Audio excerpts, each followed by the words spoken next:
Hello friends. For viewers from the future, I want to make it clear right away that what's being said in this video is up to date at this time. We are now available only these pilots, and there are no decent weapons for the beam and assault category. So advanced players use these pilots not in their specialty. After all, a legendary pilot who isn't being used for his specialty is better than an epic specialist, because he has one more implant slot, and the amount of HP is also greater. But the damage bonus is a bit less, 48 versus 40. And these pilots are often used for disc launcher, shotgun and arc torrent. In my case I use a major for shotgun, with an emphasis on Tengu, and having these two implants. He is invisible to enemy artillery all the time by the way. Well, in G-Lock with arc torrent, there is also the reverse situation, where players load the stalker to maximum, by adding a fourth implant to increase the damage ability, and a couple of arc torrents under the active ability deal incredible damage, sweeping away anyone in his path he can touch. And the second legendary pilot, most use the disc launcher for the second pair, so as you can see there are 4 weapons, even 5 that are pretty good, and require their own personal pilot, but you have to pick one.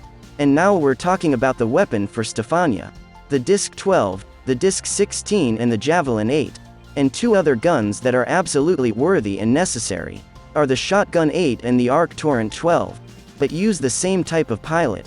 But if the legendary short-range pilot, there is no legendary pilot yet, and we can use major for the shotgun and G-Lock for the arc torrent, or conversely. So with the guided weapon now we need to decide. And the fact that you have to pay a lot of coins to change the implants, it takes away the flexibility and inclines us to a tough choice. So what to choose? I have to admit that it makes the choice a little easier. That Javelin 8s aren't very effective late in the game, so we exclude them first out of the equation. Although the truth is, I'd really like a second legendary pilot, especially for Javelin, that could be played for fun. I like the way this Javelin missile makes a sound during launch and flight, and then displaying the damage numbers that they did critical damage in the back. By the way, at maximum it's as much as 92,000 from one missile. But this is an extremely rare event. Often it will only be 23,000. Next, the choice between 12 and 16. Now the question stands in mechs. As you may remember, after the release of the disc 16, I stated that there is no decent mech for this weapon in the game so far. You can of course use the Panther. Of all the heavy mechs, discs are the best. But if you have to choose between the Panther or the Juggernaut, for example, I'll go with the second one. This fat mechs plus 40% HP looks really good, as well as the shield will protect you from the nasty rocket mortar. But if you're playing on a map where mortars are not effective, then it's better to take a Panther with a disc 16. In other cases, Juggernaut or Aegis. By the way, I still hope that their abilities will make more effective, because I chose them only because they can defend from rocket mortar at least a little bit. I think I answered your question. The Javelin is cool but not effective enough. The disc 16 is cool but no proper mech.